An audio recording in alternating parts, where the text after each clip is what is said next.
4 beating spots on a vibraphone bar.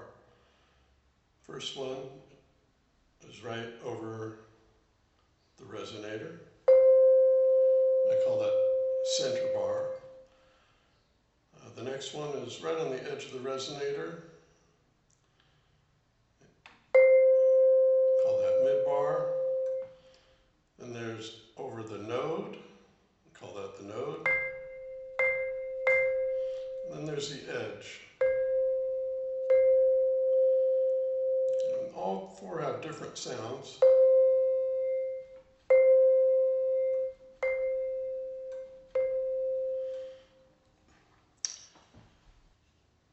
In terms of choice of mallets, I like to use marimba mallets, Nancy Zeltsman marimba mallets.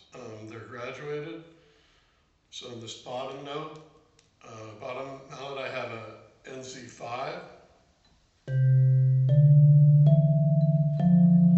I like it because I don't hear the sound of the stick down on these low notes. I just get the tone. Okay. The next mallet is an NZ4. It helps a lot when I'm playing 3-note chords. It just seems to blend in with the NZ5 fairly well, or a 2-note chord. You can hear more stick, but kind of a nice compliment. In the middle, I have NZ3s, Nancy Zeltsman 3s.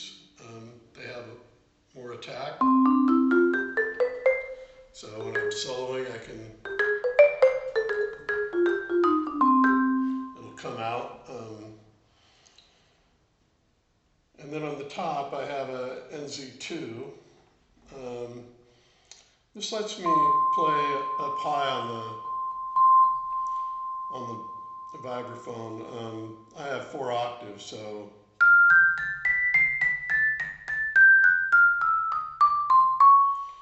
so it has a little more bite. Or if I want a melody, I'm playing a melody, you know, and I want to get a little more oomph, like I'll get a little bit more out of the NZ2 on this top end. And in terms of playing chords, I think the graduated mallet method gives you a really nice blend of across the spectrum. So, or if you're playing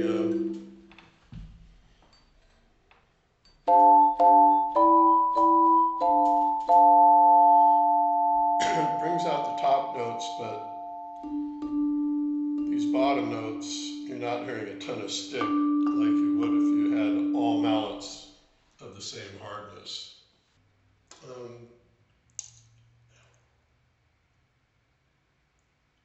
So now I'm going to talk about the intro to Round Midnight. I'm going to be playing the first 4 bars and talking about the choices that I'm making. So first I'm just going to play it.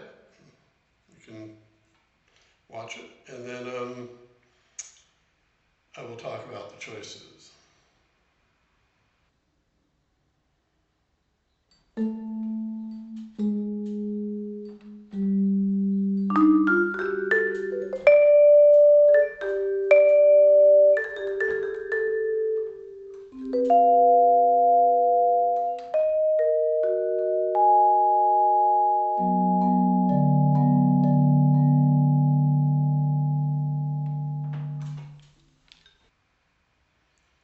Okay, so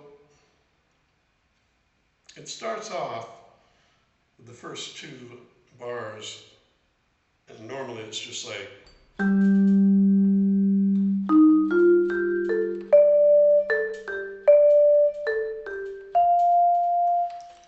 but I'm going to do more. I obviously did more to it than that. So Milt Jackson was very, very aware of these different beating spots, and so I'd like to talk about 4 things that he would do on the melodic line that I've incorporated into my playing. I'm not trying to play like Milt Jackson, or anybody else for that matter. I have my own style, but and so instead of just hitting the G, I do a descending thing.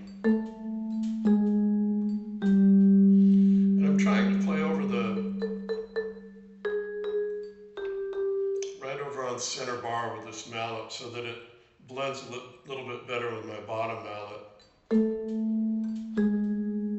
And I want it to be a little soft, a little mysterious.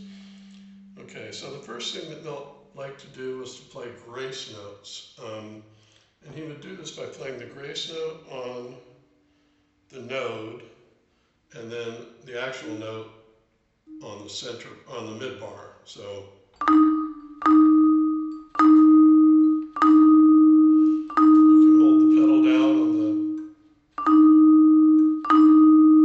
so you're not really hearing a lot of this grace note, but it's there. You can play more towards the center if you want more of it, but sometimes he would put this mallet right over the resonator if he was doing something soft. So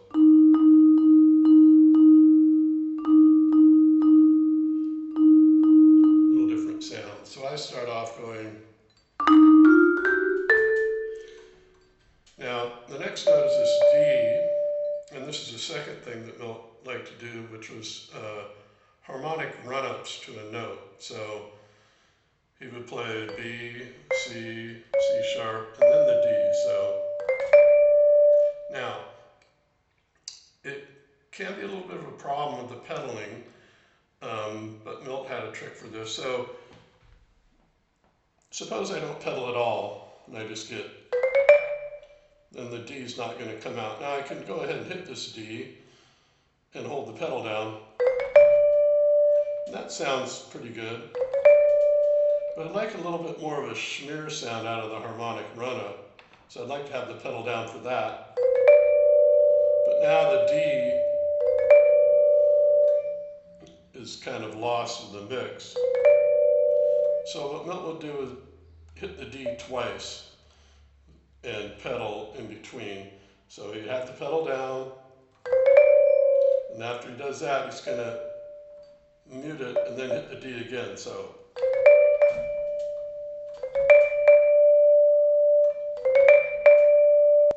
one of those is okay. That's why he's Milt Jackson. But he was a master at that, and he liked to do double hits a lot anyway. And usually this one would be center bar, but softer on the second hit. It was.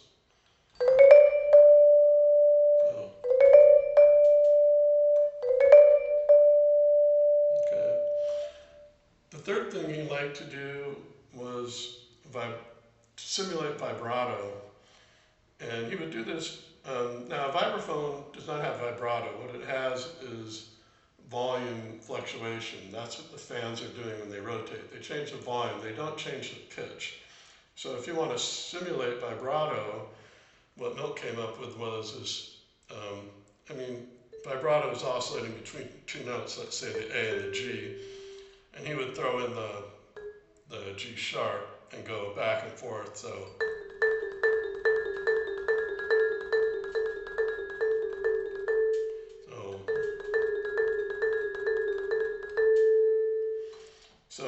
now we have this, the whole line sort of looks like.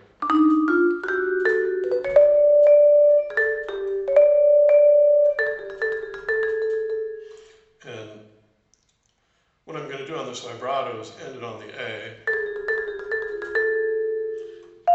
And now I have this F note up here, and that's supposed to be a chord, a D7 chord.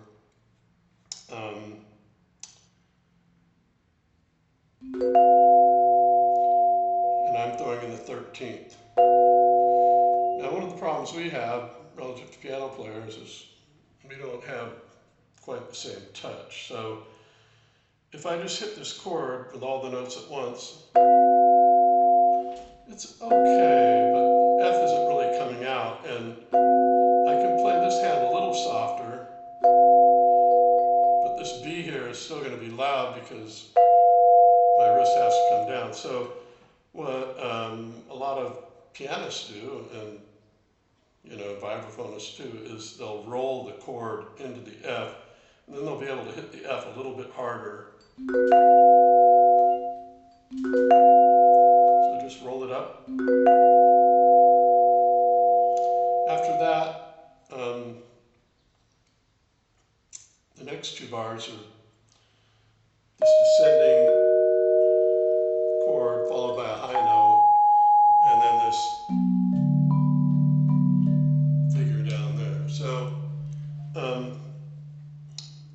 after I hit this chord, then I'm going to play these three notes. Now I can leave the pedal down on these three notes because it's really an E flat minor inverted and it sounds fine. So you get this nice sound. And I'm trying to play right over the resonator here to make it a little bit contrast with what's coming up. So